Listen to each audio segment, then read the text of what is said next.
GeM TV நேயர்களுக்கு வணக்கம். இது அரசியல் அலசல் பகுதி 2024 நம்மளுடைய புதிய நிகழ்ச்சி ஃபர்ஸ்ட் ஷோ.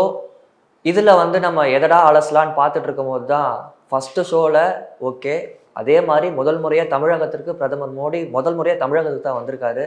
அதை பற்றியே முதல்ல அலசிடலாம் சார். தமிழகத்து முதல்ல ஏற்கனவே வந்திருக்காரு. இந்த 2024 முதலா தமிழகத்துடைய பயணமே தமிழகத்தை நோக்கி தான் சார். அப்போ அதான் முதலா தமிழகத்துக்கு வந்திருக்காரு. அப்போ தமிழ்நாட்டில் ஒரு மாற்றம் பாஜகவால் உருவாயிடும் சார். அவங்க ட்ரை பண்ணி பார்க்குறாங்க சார்.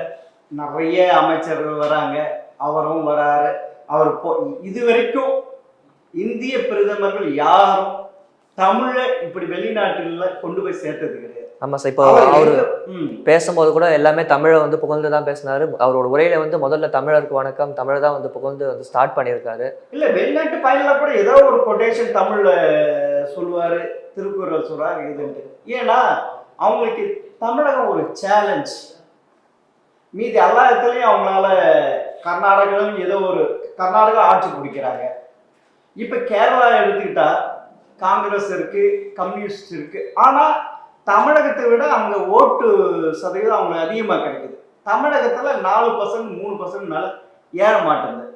அதனால தான் அவங்களுடைய கண்ணு ஃபுல்லா இங்க வருது. அப்போ 2024 பாஜக ஏற்றம் இருக்குமா? பாராளுமன்ற தேர்தலில் இருக்கட்டும், தமிழ்நாட்டு மக்கள் மனசுலயும் இருக்கட்டும். தமிழகத்தை கேட்குறீங்களா, இந்திய லெவல்ல கேட்குறீங்க? இந்திய லெவல்லே இருக்கட்டும், தமிழகத்துல முதல்ல சொல்லுங்க சார். தமிழகத்தை பொறுத்த வரைக்கும் பார்த்தீங்கன்னா இப்ப டிஎம்கே கூட்டணி ரொம்ப ஸ்ட்ராங்கா இருக்கு. அது ஒண்ணு. அப்புறம் அதிகாரம் கையில இருக்கு, அப்புறம் பணம் பலம் இருக்கு. இது அப்புறம் எதிர்கட்சி, குறிப்பா எதிர்கட்சி சிதறுண்டு போய் கிடைக்குது. இப்ப பாத்தீங்கன்னா இந்த 2003 இப்ப டிசம்பர்ல நடந்த சென்னை பெருவெள்ளம் சரி, சவுத்துல நடந்த பெருவெள்ளம் சரி, மக்கள் அதிருப்தியில இருக்கிறாங்க, உண்மைதான். ஆனா அந்த கூட்டணிக்கு 2024 பாராளுமன்ற தேர்தல் திமுக கூட்டணிக்கு எதிராக அதிமுகவோ பாஜக சீமான் இருக்காங்க. இப்ப அதிமுக சிதறண்டி போய் கிடக்குது. ஏன்னா அவங்க கிட்ட ஒரு 30-35% இருந்தது. இப்போ பாத்தீங்கன்னா இந்த 2021 அப்புறம் உள்ளாட்சி தேர்தல் இது பாத்தீங்கன்னா இப்ப எடப்பாடி தலைமை, இப்ப எடப்பாடி கிட்டதான் ஏடிஎம்கே 19% இருக்கு. அதனால அவங்களும் ரொம்ப குஜாலா இருக்காங்க. அப்போ 24 திராவிட கழகமே ஒண்ணுமே இல்லாம ஆயிடும். ரெண்டு இல்ல திராவிட கழகம் இல்ல. இப்ப 2 திராவிட கழகம் தான் ஒரு 50 வருஷத்துக்கு மேல தமிழகத்தை ஆண்டுட்டு இருக்காங்க. இப்ப அது ஒரு திராவிட கழகம் வீக்காயிடுச்சு. எது? அதிமுக. என்ன பாத்தீங்கன்னா அதிமுக எடப்பாடி ஒரு பக்கம், ஓபிஎஸ் ஒரு பக்கம், சசிகலா ஒரு பக்கம், தினகரன் ஒரு பக்கம், அப்படி இருந்து. இன்னும் கேட்டீங்கன்னா தமிழகத்தை 50 ஆண்டுகள் ஆட்சியில் அதிகமா அரசு ஆட்சி செய்ததுன்னா டிஎம்கே விட அதிமுக தான் அதிகமா தமிழகத்தை ஆண்டு இருக்குது. அதுவும் பார்க்கணும். இப்ப 2 இதுல இப்ப அதிமுக குறைஞ்சிட்டு சேர்ந்து போச்சு. இப்போ டிஎம்கே இருக்கு, இப்ப பவர்ல இருக்கு. அது ரைட்டு. ஆனா அது அடுத்த தலைமுறைக்கு கடத்தணும்னா உதயநிதி இருக்கு. ஆனா உதயநிதிக்கு பாத்தீங்கன்னா அது பெரிய லெவல்ல அதாவது உதயநிதி இளைஞர் அணி அப்படிலாம் கூட பண்ணா கூட இளைஞர்லாம் பாஜக பக்கம் தான் திரும்புறாங்க. பாஜக பக்கமா இல்ல, சீமான் பக்கமும் திரும்புறாங்க. இந்த 20 கிட்ஸ் எல்லாம் இருக்காங்களா, இந்த 21 வயசுல இருந்து 35 வயசுக்குள்ள இருக்கலாம் பாத்தீங்கன்னா ஒரு 1.5 கோடி பேர் இருக்கு.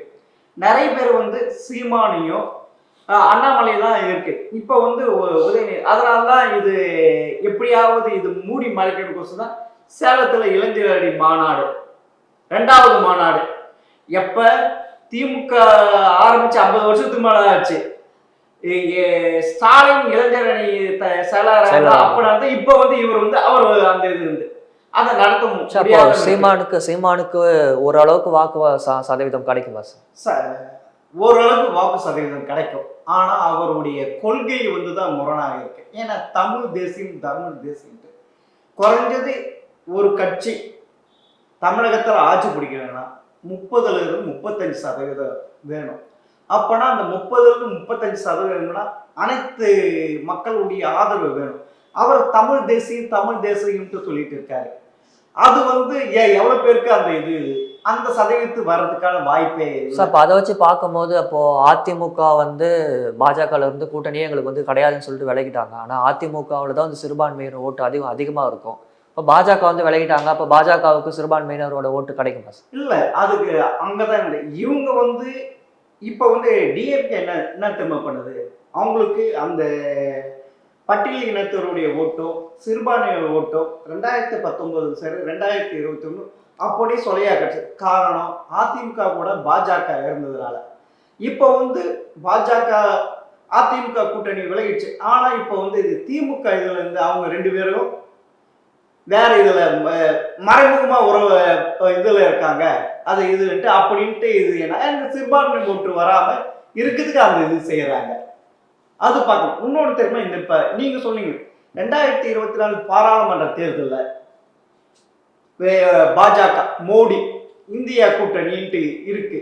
ஆனா இந்தியா கூட்டணி மோடியை எதிர்க்க அளவுக்கு ஸ்ட்ராங்கா இருக்கிறதான்னு எனக்கு தெரியல சார். அதுதான் இப்போது சமீபத்தில் ஒரு இதில் கூட டைம்ஸ் ஆஃப் நோலாம் வந்து காங்கிரஸ் கூட்டணி தான் வந்து 2024 ஆட்சியை பிடிக்கும்னு சொல்லிட்டு ஒரு கருத்து கணிப்புலாம் வந்துருந்தது. இல்லையே, 2000 சமயத்தில் பார்த்தீங்கன்னா ஏபி ஓட்டர்ஸ் சி ஓட்டர்ஸ் கருத்து கணிப்பு இப்போ ஒரு வாரத்துக்கு முன்னே பார்த்தீங்கன்னா அவங்க விழாவரை இந்தியாவை நார்த் சவுத் கிழக்கு மேற்குன்ட்டு பிரித்து அலைஞ்சிருக்காங்க. அதில் பார்த்தீங்கன்னா இந்தி பெல்ட்டில் டோட்டலி ஸ்வீப் பண்ணுறாங்க பாஜக. அதேமாரி சில மேற்கு இதுலேயும் அதேமாதிரி வருது, கிழக்குல இது. தெற்கில் பார்த்தீங்கன்னா கர்நாடகா அவங்க ஸ்ட்ராங்காக இருக்கிறாங்க. அது இப்போ அங்கே இருக்குதா அது பார்த்தீங்கன்னா. ஆனால் அப்போ கூட அவங்க என்ன தெரியுமா சொல்லியிருக்காங்க, 290 இருந்து 350 வரைக்கும் பாஜக வரும்னு சொல்கிறாங்க. காரணம் என்னன்னா இப்போ வந்து 4 ஃபேக்டர் இது இந்த இந்தி ஹாட் பெல்ட் சொல்கிறோம்ல, அதில் பார்த்தீங்கன்னா 4 ஃபேக்டர் இருக்கு. அவங்க சொல்றது இது நான் சொல்லல, பிரசாந்த் கிஷோருடைய அவருடைய கணிப்பு. அவர் வந்து 4 1 இந்துத்துவா, 2 வந்து தேசியம், 3வது வந்து சமூக நல திட்டங்கள், 4வது வந்து அவங்களுக்கு கிட்ட இருக்க ஆர்கனைசேஷன் பணம். ஆனா இதெல்லாம் வந்து தமிழ்நாட்டில் எடுபடாது இல்லையா சார்? ஏன்னா ஆல்ரெடி இதெல்லாம் வந்து தமிழ்நாட்டில் இருக்கு, தமிழ்நாட்டில் இருக்குன்னும் போது அது வெளியே அவங்களுக்கு புதுசா தெரியலாம். அது ஏன்னா இந்த ஹாட் கோட்ஸ் இந்த 11 ஸ்டேட் சொல்றேன் பாருங்க, ராஜஸ்தான், மத்திய பிரதேஷ், சத்தீஸ்கர், ஜார்க்கண்ட், உத்தரப்பிரதேஷ், பீகார், ஹரியானா, இதெல்லாம் இமாச்சல் பிரதேஷ் பார்த்தீங்கன்னா இப்போ வந்து இந்த திட்டம் வந்து புதுசா தெரியுது. ரேஷன் கடைகளில் இலவசமா அரிசி 2 ரூபாய் கொடுக்குறது நம்ம எப்பயோ இது பண்ணிட்டோம். இப்போ அவங்களுக்கு அது புதுசா தெரியுது. இப்போ வந்து இவர் வந்து தான் இதெல்லாம் கொடுக்குறாரு இந்த உஜ்வால திட்டம். அதனால அந்த இடத்துல அந்த ஹிந்தி பெல்ட்டில் அவங்களுக்கு பயங்கரமான கை கொடுக்குது. இந்த 4த்துல 3 வந்து இந்திய கூட்டணி உடைக்கும். இது வரைக்கும் எந்த இதுவுமே தெரியும் சார். இப்போ எனக்கு திடீர்னு ஒன்று தோணுது, அதாவது என்னன்னா திமுக வந்து தமிழ்நாட்டில் ஸ்ட்ராங்காக இருக்கு, அது ஓகே. இப்போ வெள்ள பாதிப்பு, இப்போ சமீபத்தில் நடந்த வெள்ள பாதிப்பு எடுத்துக்கிட்டிங்கன்னா மக்கள் எல்லாமே திமுக மேலே பாதிக்கு பாதி அதிருப்தியில் இருக்காங்க. அது இல்லாமல் இப்போ வந்து பார்த்தீங்கன்னா பொங்கல் பரிசில் வேஷ்டி சட்டை கிடையாது, அந்த பரிசு தொகை வந்து ரொக்கமாக கிடையாது, இது வரைக்கும் அறிவிப்பாங்களா தெரியாது. இதெல்லாம் நடந்து கூட 2024 திமுக வந்து ஒரு ஸ்ட்ராங்காக இருக்குங்க. ஏன்னா இப்போ திமுக கூட்டணியில் யாரா இருக்காங்க, கம்யூனிஸ்ட் இருக்காங்க, காங்கிரஸ் இருக்கு, 2 முஸ்லீம் லீக் இருக்கு. இப்படி வந்து திருமாவளவன் அந்த கூட்டணி பார்த்தீங்கன்னா 2019, 21 அப்புறம் உள்ளாட்சி தேர்தல் இது எல்லாமே அவங்க ஸ்கோர் பண்ணிட்டு வராங்க. இப்போ எதிர்ப்பு, நீங்க அதிருப்தி ஓட்டு அறுவடை செய்யணும், அதுக்கு ஆப்போசிட்டா ஒரு கட்சி வேணும், அது அதிமுக. ஆனா அதிமுக ரொம்ப சிதறண்டு போய் கிடக்குது. ஏன்னா அந்த ஓட்டு ஃபுல்லா ஒரே இதுக்கு போனாதான் அந்த இது அது சிதறுண்டே கொடுக்குது. பாஜக இப்பதான் கொஞ்சம் கொஞ்சமா மேல எழும்புது. அதே மாதிரி வந்து சீமான் வந்து ஒரு இளைஞர் ஓட்டு. அதனால அவங்களுக்கு என்ன தெரியுமா, இப்ப திமுகவுடைய ஒரே எண்ணம், இவ்வளவு நடந்தும் இன்னும் அவங்க ரொம்ப அகங்காரத்துல இருக்கிற மாதிரி பேசி சொல்றாங்க. காரணம் என்ன, எதிர்கட்சி எதுவும் இல்லை, அது ஒண்ணு. அவங்க கிட்ட பணபலம் இருக்கு, அதிகார பலம் இருக்கு. இதெல்லாம் சேர்த்து நம்மளுக்கு 40 ஆனா 2019 நடந்த 40 தொகுதி 39 38 தொகுதி வின் பண்ண மாதிரி கிடைக்குமான அது சந்தேகம். அதுல 1 2 2 3 போல இதெல்லாம் சொல்ல முடியாது. திருப்பியும் 39லயும் வின் பண்றதுக்கு வாய்ப்பு இருக்கு. ஏன்னா எதிர்கட்சி இல்லையே. ஜெயலலிதா பார்த்தீங்கன்னு வச்சுக்கோங்க, ஒரு அமைச்சர் மேல எந்த ஒரு தப்பு இருந்தா இமிடியேட்டா தூக்கி போட்டுருவாங்க. இப்ப அதெல்லாம் முடியாது. ஏன்னா ஒரு டிஸ்ட்ரிக்ட் ஒரு ஒரு ஜமீன்தார் குறுநில மன்னர் மாதிரி இருக்காங்க சார். அவங்களுடைய பையன் இப்படிதான் இருக்கு, பயணப்பட்டு இருக்கு. அந்த கட்சி இப்படிதான் இருக்கும். அவங்கள அப்படி இது பண்ணா உடையும். ஏன்னா வர வேண்டிய இதெல்லாம் போயிடும். அதனால அவரும் சொல்லிட்டு இருக்க, எனக்கு தூக்கமே இல்லை, நான் வந்து சர்வாதிகாரியா இது பண்ணிட்டேன். இன்னும் ஒரே ஒரு உதாரணம் சார். இப்ப ஆட்டை கடிச்சு மாட்டை கடிச்சு இப்ப மனுஷனே கடிக்க ஆரம்பிச்சா உடல் இருப்புது. ஆமா, திருவண்ணாமலை ஆருத்ரா தரிசனம் நடக்கிறப்ப அந்த திமுக செயற்குழு ஸ்ரீதர் இருக்கார். அவருடைய ஒய்ஃப் வந்து சாமி கும்பிட்டு, ஆனா அந்த இடத்துல ஒரு பாதுகாப்பு இருந்த இன்ஸ்பெக்டரு காந்திமதின்ட்டு ஒரு பெண், அவங்களுக்கு அது தெரியாது. பக்தர்கள் தெரியும் கொஞ்சம் ஒதுங்குமான்ட்டு இங்க இருந்து எப்படி ஒய்ஃபை நீங்க விளக்கலான்ட்டு பலான்னு அறிஞ்சிட்டேன் கணத்தால். சார் அப்போ மக்கள் சொல்ற மாதிரி அராஜகத்துல திமுக இன்னும் இருக்காங்க. அவன் சில இது பொது வெளியில வந்த கூட ஒரு பெண் என்று பாராம அரைஞ்சிருக்காரு. அதுவும் அரசு அதிகாரிய இந்த உடன் பிறப்பு. ஆனா இது வரைக்கும் கை செய்யலையே. ஏன் இதே மாதிரி இப்போ வெள்ளத்துல கூட சமீபத்துல வந்து ஆர்கே நகர் தொகுதி அந்த எம்எல்ஏ வந்து நீ எப்ப வந்து எதுன்னு அவரை அடிச்சு ரத்தமே வந்துச்சு. ஸோ இதெல்லாம் நடந்து கூட திமுகவுக்கு வந்து 2024 சார் வேற வழி இல்லை சார், வேற வழி இல்லை. அதுக்கு அப்போசிட் வேற என்ன இருக்கு? எந்த கட்சி இருக்கு? இவங்களுடைய மனக்குமுற கொட்டுறதுக்கு இதுக்கு தோதான ஆப்போசிட் எந்த கட்சியுமே இல்லையே. அந்த இது தானே இது இருக்கு.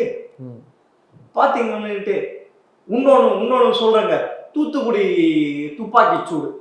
இது 2018 எடப்பாடி அதிமுக ஆட்சியில் எடப்பாடி முதல்வராக இருக்கிறப்ப ஸ்டெர்லைட்டுக்கு எதிராக போராட்டம் நடத்தினாங்க, அதை மூட சொல்லி. அந்த 100வது நாள்ல போராட்டம் அமைதி ஊர்வலம் நடத்த, அப்போ வந்து துப்பாக்கி சூடு நடந்தது. அதுல 13 பேர் செத்தாங்க. அதுல 17 வயசு ஒரு பொண்ணும் செத்துது, வாயில சுட்டாங்க. இந்த இது பாத்தீங்கன்னா இதை வச்சு 2019லயும் 2021லயும் திமுக அறுவடை செஞ்சது. இப்ப அதே கட்சி அதிமுக எப்படி நடந்தது? அதிமுக அப்ப ஆட்சியில் இருக்கப்ப எடப்பாடி துப்பாக்கி சூடு தூத்துக்கலையே, நான் டிவி பார்த்து தான் தெரிஞ்சுக்கிட்டேன். அது இப்ப இவர் என்ன தெரியுமா, நாங்க ஆட்சிக்கு வந்தால் துப்பாக்கி சூடுல இருக்கிற போலீஸ் ஆபீசர் எல்லாரும் மேலேயே நடவடிக்கை எடுப்போம், அவங்க சிறை சொன்னாங்க. அதுக்கு தனி கமிஷன் அமைச்சாங்க எடப்பாடி, அது அருணா ஜெகதீசன். அவங்க அந்த கமிஷனுடைய அறிக்கையும் கொடுத்துட்டாங்க. 13 போலீஸ் அதிகாரிகள் மேல அவர் இருக்கு, அவங்க மேல நடவடிக்கை எடுக்கணும் அப்படின்ட்டு இது ஒரு குழு அறிக்கை கொடுத்தா கட்டாயமாக நடவடிக்கை எடுக்கணும்ட்டு எந்த இதுவும் இல்லை. அது வந்து அந்த ஆளுங்கட்சியான இப்போ டிஎம்கே இருக்கு, அது எடுக்காது. அப்ப அது சவுத்துல அப்ப அங்க பொறுப்பாக இருந்த சூரியகுமார் ஐஜி வந்து இப்ப அவருக்கு ப்ரொமோஷன் கொடுத்துருக்காங்க, டிஎஸ்பி ஆயிருக்காரு. சார் இதே திமுகவோட முதல்வர் அவர் தானே சார் காவல்துறையும் பாக்குறாரு, காவல்துறையுடைய பொறுப்பு அமைச்சர் அவர் தான் வந்து முன்னாடி அந்த பேசும்போதெல்லாம் வந்து நாங்கள் வந்து தப்புக்கு எதிராக வந்து பண்ணுறவங்களை கண்டிப்பாக வேலை விட்டு தூக்கிடுவோம்னு சொல்லிட்டு இப்போ தப்பு பண்ணுறவங்களே தூக்கி பதவி உயர்வு கொடுக்கறதுலாம் எந்த விதம்? அதில் அவர் அப்படி கேட்குறப்ப எப்படி இதுன்ட்டு 2 கம்யூனிஸ்ட் சும்மா ஒப்புக்கு சப்புக்கு எதிர்ப்பு தெரிவித்தாங்க. திருமாவளவன் இதில் எதிர்ப்பு ஸ்ட்ராங்காக தெரிவித்தது வந்து சீமானுடி தான். சார் அவங்களாம் கேட்டால் இது மத்திய அரசுடைய ஊழியர் அவங்க இதுன்ட்டு. சார் இவர் டிஎஸ்பி உன்னுடைய கண்ட்ரோலில் இருக்கு, நீ தான் அந்த சிக்னேச்சர், அது எப்படி சார் நான் வந்து நடவடிக்கை எடுத்திருக்கேன்ட்டு ஒன்று பொறுத்துக்குமா தெரியுங்க. இப்போ வந்து ஜெயலலிதா சரி, கருணாநிதி இருந்து சரி, எக்காரத்தை கொண்டும் அரசு அதிகாரிகளை பகச்சிக்க மாட்டாங்க. அதுவும் குறிப்பா வந்து ஐபிஎஸ் அதிகாரிகளை பகச்சிக்க மாட்டாங்க. இவங்க 2 பேருக்குள்ள வெட்டி மாட்டாங்க. ஆனா இவங்க ஆட்சி வந்தா ஏடிஎம்கே சாதகமான ஐபிஎஸ் அதிகமான எந்த நடிகை அவங்களும் வந்தால் எதுவும் இருக்கு. ஏன்னா அவங்க மேலே கை வச்சா தெரியும் எல்லாம் வண்டவாளம் வெளியே வந்துருந்து எப்பயுமே இதுதான் இது நடந்துட்டு இருக்குது. அதனுடைய ஃபாலோ தான் ஸ்டாலினுடைய இதுலேயும் நடக்குது சார். ஆமாம், அது பார்த்தீங்கன்னா சார் இப்போ சமீபத்து வர 22ஆம் தேதி வந்து ராமர் கோவில் கும்பாபிஷேகம்லாம் நடக்க போகுது. அப்போ இதெல்லாம் வந்து பாஜக ஒரு ப்ளஸ் பாயிண்டா இதை ஒரு யூஸ் பண்ணிப்பாங்களா சார்? இல்லை நீங்கள் நல்ல ஒரு கொஸ்டின். பாஜகவுடைய அஜெண்டாவே 3.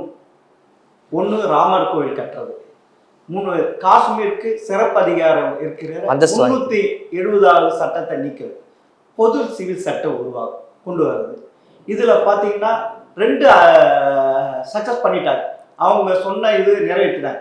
ஏன்னா காஷ்மீருக்கு 370 எடுத்து இப்போ ராமர் கோவில் கட்டுறாங்க. ஆனால் அவங்க இது வந்து 2024 பாராளுமன்ற தேர்தலுக்கு பாஜகவுக்கு மிகப்பெரிய பலம் கொடுக்கும். அதில் எந்த ஒரு இது இல்லை. ஏன்னா அவங்க இது வரைக்கும் கடந்து வந்த பாதை பார்த்தீங்கன்னா அயோத்தியில ராமர் கோவில் கட்டுவோம், அயோத்தியில ராமர் கோவில் கட்டுவோம் அப்படிதான் சொல்லி. இந்த ராமர் கோயிலுக்கு வந்து காங்கிரஸ் தலைவர்களையும் வர சொல்லியிருக்காங்க, அது எல்லாரையும் வர சொல்லியிருக்காங்க, கும்பாபிஷேகம் வர சொல்லியிருக்காங்க. அப்போ அவங்க போவாங்களா? இப்போ சோனியாவுக்கு தான் இப்போ, ஏன்னா அவங்க தான் லீடர், ராகுல் காந்தி லீடர். நீங்கள் இது பார்த்தீங்கன்னா சோனியா காந்தி பார்த்தீங்கன்னா அவங்க ஒரு கிறிஸ்டி லவ் மேரேஜ் பண்ணிட்டாங்க. ஆனால் ஒரு கிறிஸ்டின் வந்து இந்து கோயிலில் வரக்கூடாதுன்ட்டு ஒரு இது இருக்கு. ஆனால் அவங்க நாங்கள் எங்கள் குடும்பமே இந்து குடும்பம் தான்ட்டு சொல்லி தான் கையை போட்டு இதுக்கு போயிருக்காங்க, திருப்பதி போனாங்க. அப்படி இருக்கிறப்ப இங்கே இவங்க போகிறதுக்கு வாய்ப்பு இருக்குதா இல்லையான்னு தெரியல. இதில் ஒரு ட்விஸ்ட், இது பாஜகவுடைய இது சாணக்கியத்தனம் பார்க்கணும். ஏன்னா இப்போ சோனியா காந்தி வராமல் போயிட்டா அவங்களுக்கு இந்துக்களுக்கு எதிரான ஒரு கட்டமைப்பு கூட அப்படி அது ஒன்று. அப்படி போனால் சிறுபான்மைகளுக்கு ஒரு இது அவங்க இருதலை கொல்லி எறும்பா இருக்கு சார். இருந்தாலும் மக்கள் மத்தியில் இருக்கிறது என்னன்னு பார்த்தீங்கன்னா காங்கிரஸ் திமுக அப்படின்னாலே இந்துக்களுக்கு எதிரானவர்கள் தான். ஏன்னா இப்போது சமீபத்தில் கிறிஸ்துவத்திற்கு கிறிஸ்மஸ்க்கு முதல்வர் வாழ்த்து சொல்லியிருக்காரு. ஆனால் இதுவே விநாயகர் சதுர்த்திக்கு சொல்ல மாட்டேங்கிறாரு. அப்படின்னா மக்கள் மத்தியில் இருக்குல்ல சார், அந்த எண்ணம் மக்கள் மத்தியில் இருக்குல்ல. எப்பயுமே திமுக பொறுத்த வரைக்கும் எங்க கட்சியில 90% இந்துக்கள் இருப்போம் சொல்லிக்காம தவிர இந்துக்கள் அவங்களுடைய பண்டிகைகளுக்கு இது வரைக்கும் யாருமே வாழ்த்து சொன்னது இல்லை. ஒரு வாட்டி நடந்தது, இது கலைஞர் இருக்கிறப்ப ஸ்டாலின் ட்வீட் போட்டார் விநாயகர் சதுர்த்தி வாழ்த்துட்டு, உடனே எதிர்த்து அது டெலிட் பண்ணிட்டார். இப்போ இந்த நிலையில துர்கா ஸ்டாலின் அவர்களும் அப்போ ராமர் கோயில் கும்பாபிஷேகம் அழைப்பு விட்டுருக்காங்க. அப்போ அவங்க போவாங்களா? அது போறதுக்கான சாத்தியக்கூறு நிறைய இருக்கு. ஏன்னா சமீபத்தில் நடந்த 5 மாநில சட்டமன்ற தேர்தலில் சத்தீஸ்கர், ராஜஸ்தான், மத்திய பிரதேஷ் இங்க வெற்றி பெறுவதற்கு காரணமே பாஜக வெற்றி பெறுவதற்கு காரணம் உதயநிதி சொன்னதான். என்ன சொன்னாரு? சனாதனத்தை ஒழிப்போம். இந்த 3 தான் அங்க பிரச்சாரம் பண்ணுங்க.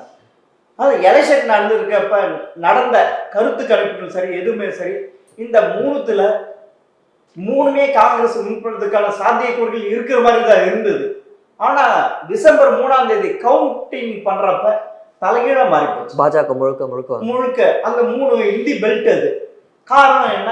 இவர் இந்த சனாதன ஒழிப்புன்ட்டு பெரிய லெவலில் பிரச்சாரம் பண்ணாங்க. யாரு? பாஜக பிரதமர் அதுதான் பேசினாங்க.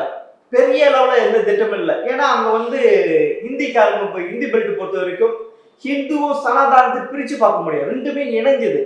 இங்க நம்ம தமிழ்நாடு பொறுத்த வரைக்கும் சனாதன ஜாதி. அதனால இப்போ நீங்க சொன்னீங்கல்ல துர்கா ஸ்டாலின் போவாங்களான்ட்டு, போறதுக்கான வாய்ப்பு இருக்கு. ஏன்னா இந்திய கூட்டணியில இவங்க தானே சொன்னாங்க, இவங்க கொஞ்சம் போனா அந்த கலந்துகிட்டா அந்த கும்பாபிஷேகம் ராமர் கும்பாபிஷேகம் அந்த சனாதானத்தை எதிர்ப்பு கொஞ்சம் குறையறதுக்கு அதுக்கான பிளான்ல இருக்கு. அப்போ பாஜக இது வரைக்குமே தமிழ்நாட்டுல காலம் ஊன்ற முடியாததுக்கு ஒரு காரணமா இந்தி திணிப்பு இருக்குமா சார்? அந்த இந்தி பெல்ட்ன்றது ஒரு காரணமா இருக்கும். இல்லை, நம்மளை பொறுத்த வரைக்கும் இது உண்மையில தமிழகத்துடைய சரித்திரத்தை எடுத்து பார்த்தீங்கன்னா ஏன்னா இப்ப இந்த ஜாதி வாரி கணக்கெடுப்புலாம் நடத்தி பார்த்தாங்க, அதெல்லாம் இல்ல இல்ல எடுப்படல. நீங்க சொல்றது இல்ல. தமிழகத்தை பொறுத்த வரைக்கும் பழைய ஹிஸ்டரி பொறுத்துனா நாயன்மார்கள் ஆழ்வார்களுடைய டாமினேஷன் தான் இங்க இருந்தது. இது வந்து ஒரு ஆன்மீக பூமி. ஆனா ஈவேராவை பின்தொடரும் அந்த திமுகவும் சரி, இது பெரியாரு பூமி. பெரியார் வந்து இப்ப ஒரு 100 வருஷம் தான் ஆகும் சார். அதுக்குள்ள எப்படி சார் அவங்க திணிக்க முடியாது. இதுன்ட்டு மாத்திக்கலாம். நாங்க இந்துத்துவா அப்படி இல்லாம இந்த தமிழகத்துக்கு ஏத்த மாதிரி மோல்டு பண்ணா அவங்களுக்கு வளர்ச்சிக்கான வாய்ப்பு இருக்கு. ஏன்னா இப்ப வந்து அங்க நோட்டா விட கம்மியான வாக்கு வாங்கணும்னு சொன்னாங்க, பூத்துக்கு ஆள் இல்லைன்னு சொன்னாங்க. இப்ப வந்து பாத்தீங்கன்னா திமுக அகைன்ஸ்ட் பாஜக அப்படி ஒரு உருவாகிட்டு இருக்கு.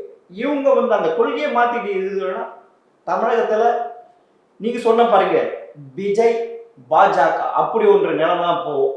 இந்த 2 திராவிட கட்சிகள் ஒண்ணுமில்லாத போறதுக்கு வாய்ப்பு அதிகமா இருக்கு.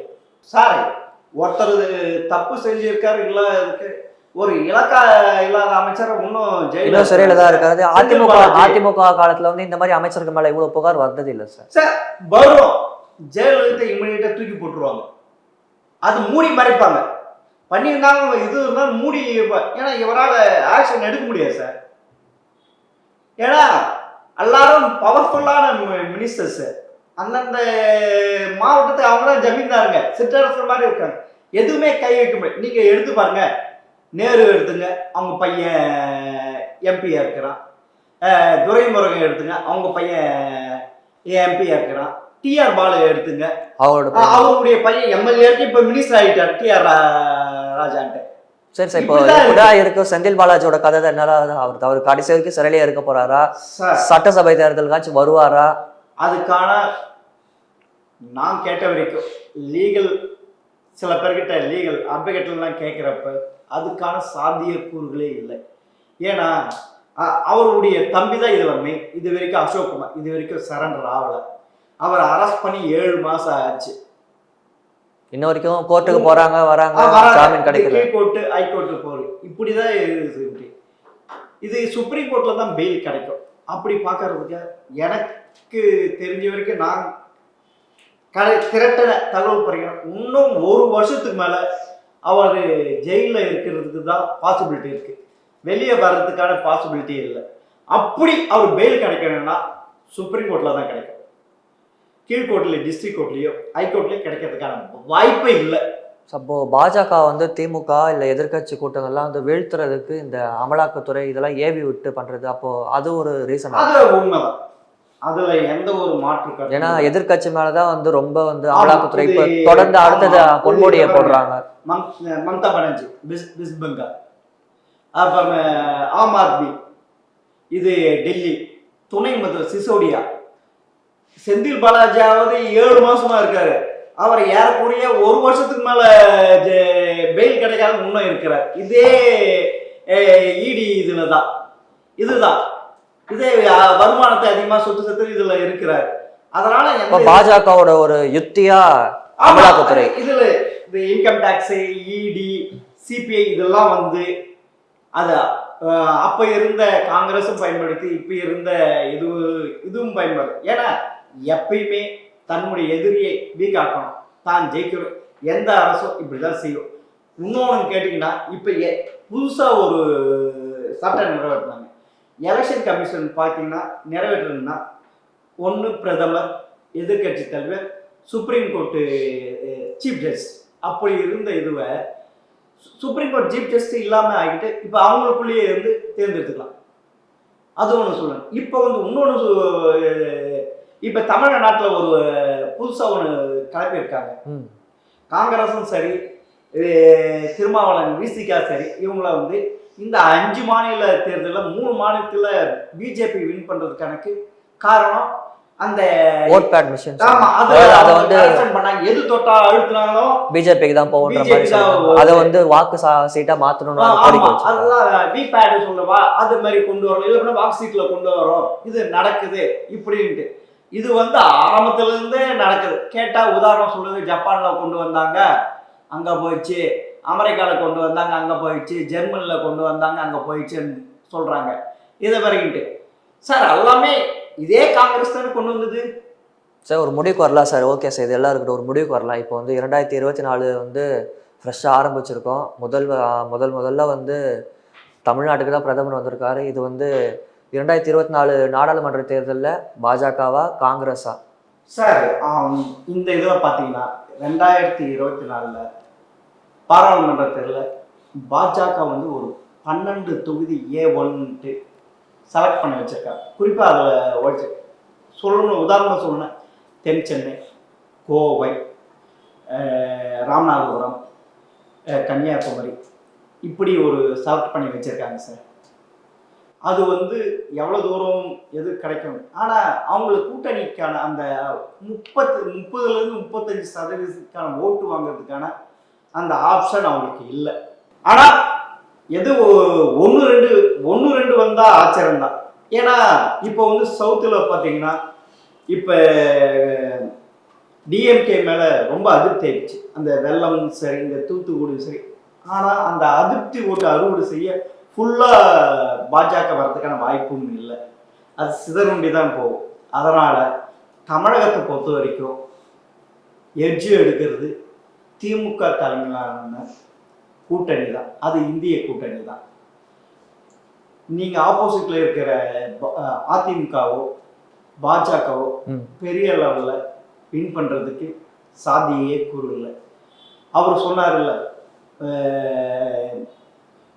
திமுக செயற்குழு கூட்டத்தில் சொன்னார்ல, சொன்னாங்க ஸ்டாலின் யாரை கை காட்டுவாரோ அவர் தான் பிரதமராக வருவார். 40 நாளை நமதுன்னு சொல்கிறாங்க. அதில் ஒன்று நிறைவேறது பாசிபிலிட்டி. 40 நமது, நாளைய நமது. அதுக்கான ஏன்னா எதிர்கட்சிகள் ஒன்றுமே இல்லை. ஆனால் இவ்வளோ அதிருப்தி இருக்குது, இவ்வளோ இது இருக்குது. அவங்களுக்கு இருக்கிற திருப்பியும் நான் சொல்கிறேன், அவங்க நினைக்கிறது நம்மளுக்கு பண பலம் இருக்குது, அதிகார பலம் இருக்குது அப்படின்ட்டு ஒரு கணக்கு போடுறாங்க. அது ஒன்று. எதிர்கட்சிகள் இல்லை. நம்ம 40 நம்ம 2000 எதிர்கட்சிகள் வலுவா இல்லை சிதறண்டு போய் கிடக்குது. அதனால அந்த 40 வின் பண்ணுறதுக்கான அந்த இதுக்கு நம்புறாங்க. ஆனால் இருக்கிற கல சூழல் பார்த்தா அப்படிதான் இருக்கு. என்ன இருந்தாலும் நம்ம பொறுத்து இருந்து தான் சார் பார்க்கணும். பொறுத்து இருந்து தான் பார்க்கணும். நேயர்களே, என்னதான் அலசுனா கூட இன்னும் பல அலசல்கள் நம்மளுக்கு அலச வேண்டியது இருக்கு. அது வரைக்கும் நம்மளோட இணைஞ்சிருங்க. மீண்டும் ஒரு நிகழ்ச்சியில உங்களை சந்திக்கிறோம். அதுவரை உங்களிடமிருந்து விடைபெறுவது நான் ஆகாஷ். நன்றி.